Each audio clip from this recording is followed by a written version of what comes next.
1월 17일입니다. 참된 증언들이라는 제목으로 요한복음 5장 30절에서 44절까지 말씀 봅니다. 예수님께서 베데스다에 모셔서 38년 된 환자를 고쳐주셨죠. 근데 그날이 바로 안식일이었습니다. 이것을 본 유대인들은 예수님을 안식일을 범한 자라고 박해하기 시작했어요. 그렇지만 예수님께서는 내 아버지께서 이제까지 일하고 계시니 나도 일한다라고 말씀하시면서 이제 사실상 하나님을 아버지라고 불렀죠. 그러자 그들은 예수님을 죽이려고 합니다. 왜냐하면 안식일을 범했을 뿐만 아니라 또 하나님을 자기 아버지라고 부르니까 신성모독죄에 해당하는 것이죠. 그렇지만 예수님께서는 쿨하지 않으시고 더욱더 분명하게 자기 자신은 하나님의 아들이라고 주장합니다. 안식일의 병차를 고쳤다는 것도 사실은 하나님의 명령을 어긴 것이 아니라 오히려 하나님의 뜻을 실천한 것이다. 자, 그러면서 이제 자기는 하나님께서 보내신 하나님의 아들이시다는 것을 증언하기 시작합니다. 자, 내가 내 자신을 위하여 증언한다면 내 증언은 참되지 못하다. 그건 유대인들의 법에 의하면 그렇죠. 그러나 나를 위하여 증언하시는 분은 따로 있다. 그러니까 재판정에서 증인이 두세 사람이 있어야 그 증언을 채택되는 거죠. 그 세상 법정에서 그렇습니다만은 예수님은 그럴 필요가 없으시에요. 왜냐 하나님의 아들이시기 때문에 스스로 증언하셔도 증거 능력이 있습니다. 하지만 예수님은 자기 자신 외에 증언하실 분이 있다. 나를 위하여 증언하시는 그 증언이 참되다는 것을 나는 안다. 그분은 바로 하나님 아버지시기 때문이다. 그러니까 예수님께서는 하나님 아버지가 자기를 증언하신다라고 이제 말하려고 했지만 그 전에 먼저 세례 요한이 자기를 증언한다는 것을 얘기해요. 너희가 세례 요한에게 사람을 보냈을 때 그는 이 진리를 증언하였다. 그러나 요한의 증언은 사람의 증언이기 때문에 한계가 있다. 자, 이렇게 말하시면서 그렇지만 그 요한이 그런 증언을 한 것은 너희로 하여금 구원을 얻게 하려는 것이었다. 그렇게 아주 설명을 해줘요. 그러니까 세례 요한의 증언은 예수님을 위해서가 아니라 인간들을 위해서 필요했던 것이죠. 당시 사람들이 세례 요한을 참 선지자로 여기고 있었고, 그래서 세례 요한은 자기에게 오는 사람들을 예수님께로 이렇게 인도하는 그런 참 광야에서 외치는 소리가 됐었죠. 그렇기 때문에 예수님이 이렇게 말씀하십니다. 요한은 타오르면서 빛을 내는 등불이었다. 너희는 잠시 동안 그의 빛 속에서 즐거워하려 하였다. 그렇게 말씀하세요. 등불은 빛 자체가 아닙니다. 그의 빛 속에서 즐거워했다는 것은 바로 임시적인 것이다. 그런 것이죠. 등불은 빛 자체가 들어오면 더 이상 필요가 없어지죠. 이와 같이 이제 세상에 빛이신 예수님께서 나타나시자 세례 요한도 잠시 비추는 등불로서 자신의 역할을 마감하게 되는 것이다. 그런 뜻입니다. 자, 이제 본격적으로 사람에 의한 증언이 아니라 하나님께서 하신 증언들을 제시하십니다. 세 가지가 있어요. 첫 번째로 나에게는 요한의 증언보다 더 큰 증언이 있다. 하나님께서 나에게 완성하라고 주신 일들, 곧 내가 지금 하고 있는 바로 그 일들이 아버지께서 나를 보냈었다고 하는 것을 증언해 준다. 그러니까 저 벌써 세 가지 기적을 기록했죠, 요한이. 더 많습니다만 그런 표징들.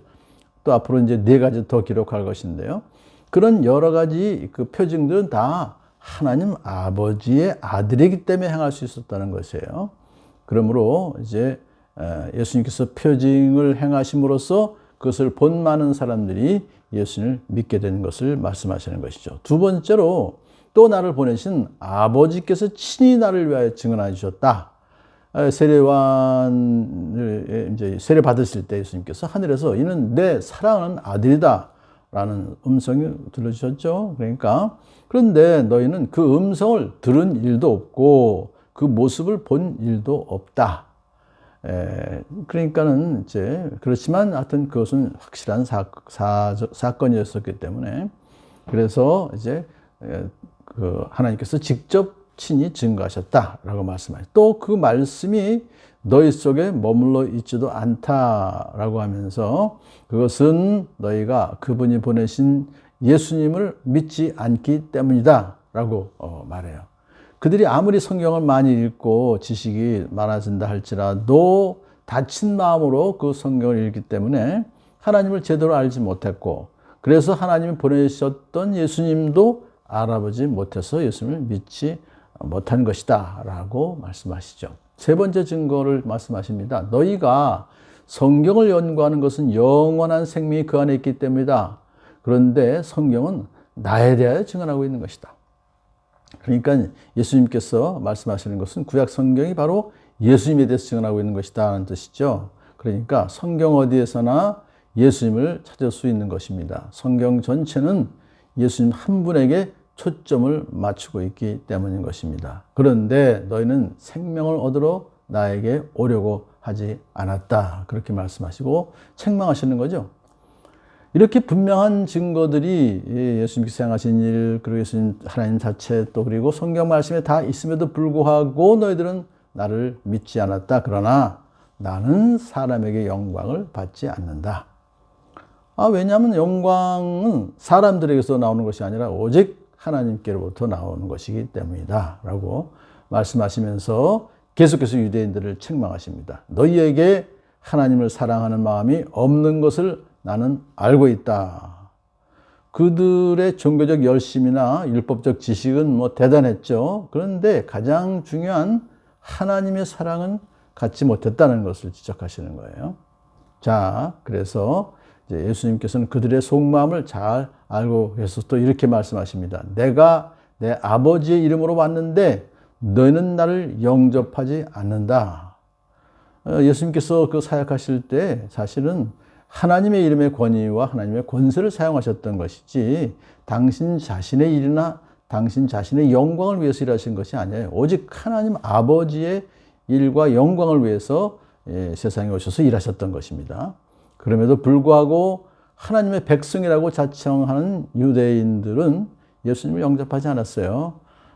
그러나 다른 이가 자기 이름으로 오면 너희는 그를 영접할 것이다. 이건 아주 미리 그것을 예언하신 것이죠. 거짓 선지자나 거짓 그리스도가 와서 자기 이름으로 막 얘기하면 예수님 이름으로 하나님 이름으로 얘기하면 너는 그를 영접한다 이거예요. 너희는 서로 영광을 주고 받으면서 오직 한 분이신 하나님께서 주시는 영광을 구하지 않으니 어떻게 믿을 수 있겠느냐. 참 그들이 예수를 믿지 못하는 그 이유는 서로 영광을 주고받는다는 것은 어떤 말씀이냐면 서로 자기가 연구하는 그 성경, 학문적인 업적을 서로 자랑함으로써 영광을 서로 주고받는다는 거예요. 그러니까 하나님께 영광 돌리는 것이 아니에요. 그들은 하나님을 안다고 하면서도 하나님과의 사랑의 관계를 맺고 있지 못하기 때문에 결국은 하나님께서 보내신 예수 그리스도를 믿지 못했던 것이죠. 이것을 예수님께서는 지적하시면서 이 말씀을 하신 이유는 이 세 가지 증거를 너희가 다 이제 알고 예수님을 믿어라 하는 그런 말씀으로 권고하시는 내용으로 증언하셨던 것입니다. 오늘도 우리는 이 세 가지 증거를 분명히 믿고 예수님은 바로 하나님의 아들이시며 그리스도이심을 믿고 순종하며 살아가는 저와 여러분들을 간절히 소원합니다.